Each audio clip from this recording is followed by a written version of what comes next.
नमस्कार दोस्तों। आज का जो मुद्दा है बहुत ही शर्मनाक वाली मुद्दा है।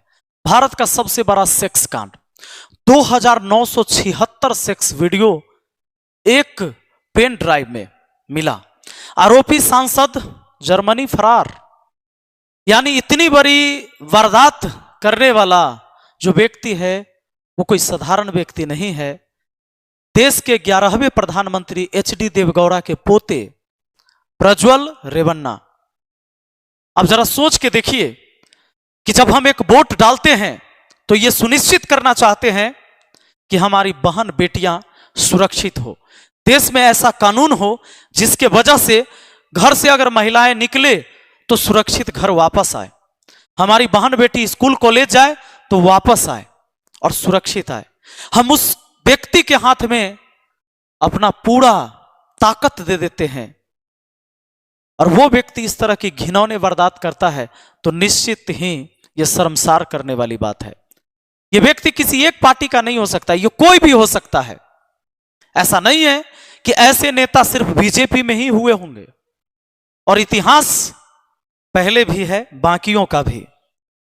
दोस्तों, अगर पावर जनता से मिले और इस पावर का इस तरह से इस्तेमाल हो तो फिर इस देश का क्या होगा। मैं इसलिए बात करने आ गया था इस वीडियो पर, बाकी मैं बात करने आता नहीं, आपने भले न्यूज में देख ही लिया होगा इन सारी चीजें। तो ये है प्रज्वल रेवन्ना और यहां पर है मोदी जी। ये फोटो एक साथ आप इसलिए देख रहे हैं कि एक मंच इन्होंने कई बार साझा किया है, और साझा करने का वजह क्या है? तो वजह है चुनाव, कुर्सी। कर्नाटका में लोकसभा के 28 सीट है।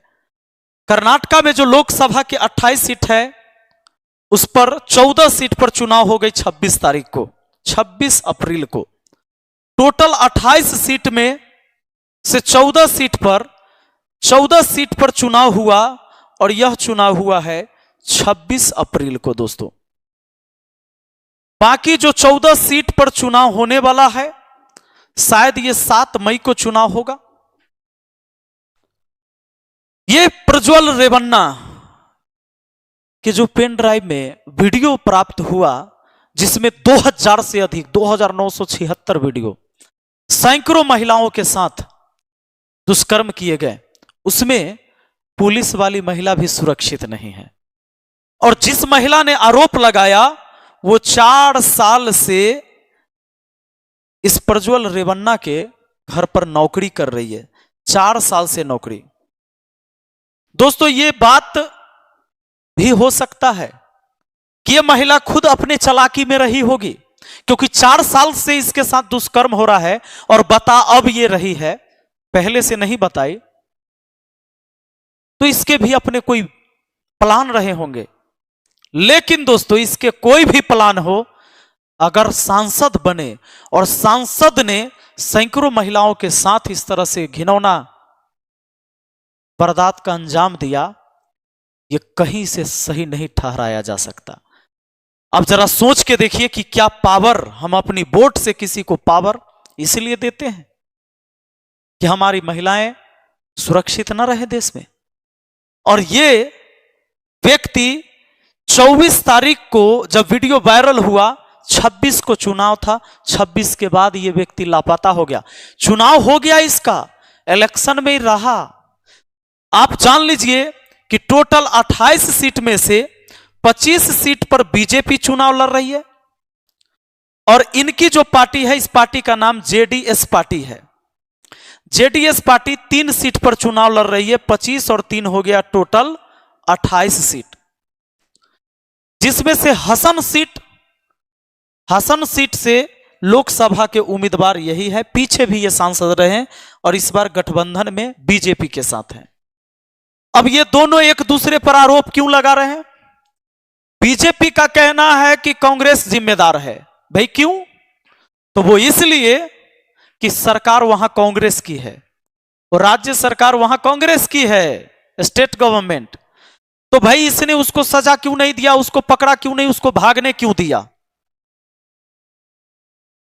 जबकि 26 तारीख को चुनाव था, 24 को पता चला जब तक एसआईटी टीम गठित हुई या जो भी आनन फानन में अधिकारियों ने शुरू किया, तब तक वो फरार हो चुका था। साधारण व्यक्ति तो है नहीं, भागना उसके लिए तो आसान था। लेकिन कांग्रेस का आरोप है कि क्या ऐसे लोगों को आप टिकट देते हैं, ऐसे लोगों के साथ आप गठबंधन करते हैं?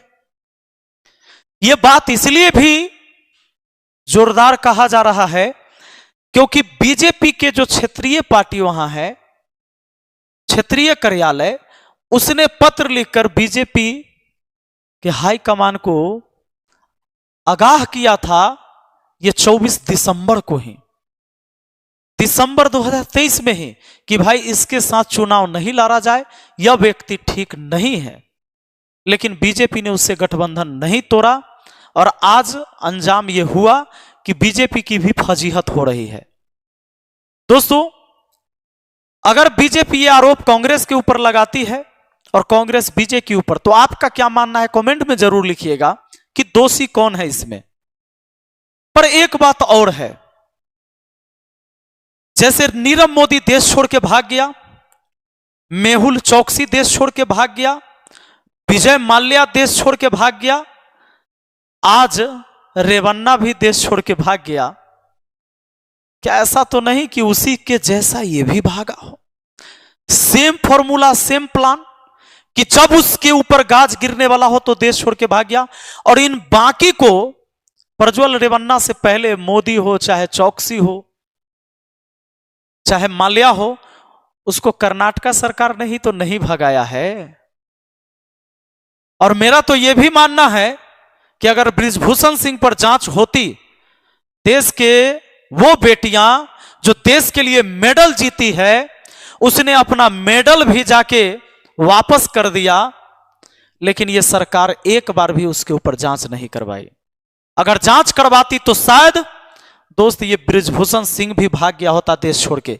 लेकिन बृजभूषण सिंह तो चाहिए इस देश को, इसलिए इसके ऊपर भी जांच नहीं हुआ। और जैसे ही प्रज्वल रेवन्ना के ऊपर जांच के लिए टीम बनाया गया कि ये फरार हो गया, सोचिए जिस व्यक्ति का चुनाव 26 को हो और चुनाव के बाद वो फरार है। चुनाव हो चुका है, अब वहां के लोगों का क्या होगा अगर ये व्यक्ति वहां से चुनाव भी जीत जाता है? और सोचिए कि वहां के जनता कैसे व्यक्ति पर भरोसा कर रहा था, 5 साल से वो पहले से भी सांसद था। तो दोस्तों, नेता को पहचानना बहुत मुश्किल काम है। जब तक आप अपने आंख से पट्टी नहीं खोलिएगा, नहीं पहचानिएगा। और याद रहे, जो धर्म के नाम पर आपको लड़ाया जाता है ना, एक धर्म से दूसरा धर्म कभी खतरे में नहीं रहा है। अगर एक धर्म से दूसरे धर्म को खतरा होता तो यह बात जान लीजिए, अकबर के सेना में सेनापति कभी राजा मानसिंह नहीं होते। अगर धर्म से धर्म को खतरा होता तो महाराणा प्रताप के सेनापति कभी हकीम खान नहीं होते।